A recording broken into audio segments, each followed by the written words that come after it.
tout d'abord dire que c'est important pour les villes moyennes d'être dans un réseau, c'est important qu'on se rencontre, c'est important qu'on échange. Quand on est une ville moyenne dans un territoire qui a effectivement cette faible densité, on a vraiment tout intérêt à jouer collectif.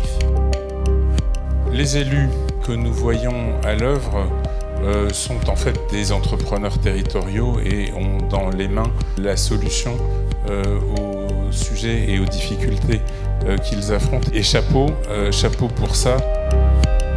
Cette enquête, elle confirme cette aspiration des Français à un idéal de vie au calme, proche de la nature, dans un environnement préservé. Une revanche, pour utiliser ce terme médiatique, a bien eu lieu au bénéfice des petites villes et des communes rurales. Même dans les villes les moins au carrefour de l'Europe, qui sont les moins glamour, y compris dans ces villes moyennes, eh bien, il y a beaucoup plus de demandes que d'offres de logements, soit rénovés, soit neufs.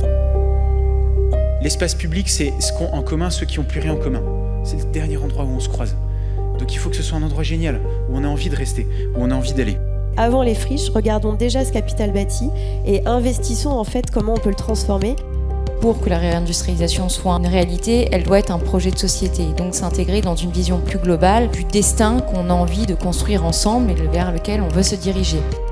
Tout ce qu'on fait ici, c'est pas uniquement pour les 25 000 bragards, c'est pour les 25 millions de Français qui vivent dans des villes comme les nôtres. C'est-à-dire raconter une histoire dans le bon sens du terme, et ensuite planifier, programmer, prévoir les différentes étapes qui vont présider à la mise en œuvre de ce récit. Et le faire ici, c'est envoyer un message symbolique absolument majeur à tous ces Français qui nous ressemblent, qui vivent dans ces villes moyennes. Ce que vous réussirez là, c'est un message d'espoir pour toutes les autres villes.